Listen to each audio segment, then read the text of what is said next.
लेकिन हमने पिछले 6 महीने में ये भी देखा कि सरकार जो भी काम कर रही है, जब मान लीजिए कोविड-19 को लेकर एक अवेयरनेस प्रोग्राम की जरूरत थी या जो भी घोषणाएं थी, फिगर्स, फैक्ट्स जो थे, लेकिन ये भी अब मीडिया में इसकी कोई जगह नहीं है। आप जो नहीं दिख रहे हैं उसका एक कारण तो ये था कि आप खुद बीमार थे, लेकिन दूसरा कारण ये भी है कि मीडिया में अब सरकारी घोषणाओं की जगह ही नहीं बची, क्योंकि मीडिया में कुछ और चल रहा है।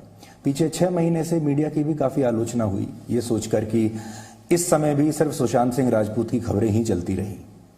तो मैं भी ईमानदारी से आपसे बात कर रहा हूं, आप भी ईमानदारी से हमें बता सकते हैं कि क्या प्रायोरिटी बदल गई है और फिर जनता को ये बता दिया जाए कि ये टीआरपी की कंपल्शन है? नहीं, मैं मानता हूं, अब मैं कोई एडवाइस देना नहीं चाहता मीडिया जगत के लोगों को, मगर बैलेंस करने की जरूरत है। ऐसा जनता भी फील कर रही है, हम लोग भी फील कर रहे हैं। खबर खबर होती है, खबर मार्केटिंग की चीज नहीं होती है, खबर पहुंचाने की चीज होती है। अब आप इसको छोटी छोटी चीजों को तूल देकर पूरा दिन भर चलाते रहोगे, खैर जनता ही अपने तरीके से इसको रिस्पॉन्ड करेगी, तभी जाकर ठीक ठाक होगा। जैसे उससे आपको ज्यादा बेहतर पता होगा, क्योंकि आप बिहार में हमसे ज्यादा शायद लोगों से बात कर रहे होंगे। जैसे ये आया कि बिहार में सुशांत सिंह राजपूत एक बहुत बड़ा चुनावी मुद्दा बन चुका है, क्या आपको ऐसा लगा कि है ये चुनावी मुद्दा, इस पर भी वोट पड़ेंगी? हो सकता है कुछ लोग इस पर भी वोट डाले, मगर दो चीजें एक साथ हुई, इतनी सारी कंट्रोवर्सी हुई। मुझे आश्चर्य इस बात का था कि महाराष्ट्र सरकार ने क्यों सीबीआई को पहले नहीं दे दिया। सुप्रीम कोर्ट को, देश के उच्चतम न्यायालय को फैसला करना पड़ा और बात लिंगरिंग हो गई तो बड़ी हो गई। अगर पहले से ही सीबीआई को दे देते, इनके परिवार की अगर मांग है, और सीबीआई को दे देते तो बात खत्म हो जाती वहां पर।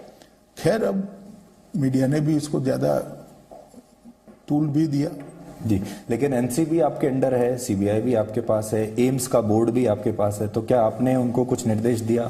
नहीं, मेरा निर्देश देने का कोई कतई सवाल ही नहीं खड़ा होता है। सब संस्थाएं अपने अपने रूप से स्वतंत्र रूप से जांच कर रहे हैं और ये न्यूट्रल जांच होनी चाहिए। भारत सरकार, कम से कम नरेंद्र मोदी सरकार, इस प्रकार की चीजों में विश्वास नहीं रखती है कि हम एजेंसियों की जांच के अंदर कोई राजनीतिक निर्देश दें। तो आपकी तरफ से इस मामले को लेकर कोई ब्रीफिंग नहीं थी? ब्रीफिंग एक भी नहीं हुआ, वो तो छोड़िए।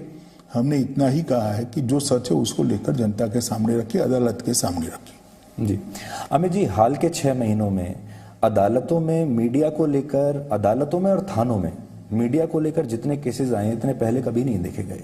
अचानक से एक नया दौर शुरू हुआ है। अदालतें सरकार से पूछती हैं आपके पास क्या मैकेनिज्म है, आप क्या कर रहे हैं। थानों में जब केसेस जा रहे हैं उसमें राजनीति होती है, गलत को सही, सही को गलत। आजकल जो कुछ हो रहा है इसको लेकर, क्योंकि आप देश के गृह मंत्री, इसलिए मैं आपसे पूछ रहा हूं, ये टीआरपी घोटाला हुआ है, इसको लेकर आपसे पूछ रहा हूं कि इसको लेकर क्या चिंतित हैं आप? सरकार इस पर क्या करेगी या अभी सिर्फ मीडिया के ऊपर छोड़ेगी कि सेल्फ रेगुलेशन ही चले? देखिए, संदेहास्पद स्थिति किसी भी क्षेत्र में हो, वो समाज जीवन के लिए चिंता का विषय होता है, और समाज जीवन के लिए चिंता का विषय होता है तो सरकार के लिए भी चिंता का विषय होता है। मैं अभी इस स्तर पर तो कुछ कह नहीं सकता, मगर जिस प्रकार से विगत कुछ दिनों से न्यूज आ रही हैं, मुझे लगता है व्यवस्थाओं को चुस्त दुरुस्त करने की जरूरत कहीं ना कहीं है, और कम से कम इसमें पॉलिटिक्स नहीं होनी चाहिए। जी, मैं यहाँ रेगुलेशन की बात नहीं कर रहा हूं, लेकिन क्या आपको लगता है कि यूनिफॉर्मिटी नहीं है पूरे देश में? ये तो अच्छी बात है कि मीडिया के पास सेल्फ रेगुलेशन है, वैसा ही रहना चाहिए, लेकिन जो हमारे देश के कानून है उनका भी पालन उस समय होता रहे, वो भी इंश्योर करना जरूरी है। नहीं, वो अब मीडिया के लोग और अदालत ही मिलकर कर सकते हैं, क्योंकि हम करने भी जाएंगे जी तो इसका गलत अर्थ निकलेगा और करना भी नहीं चाहिए।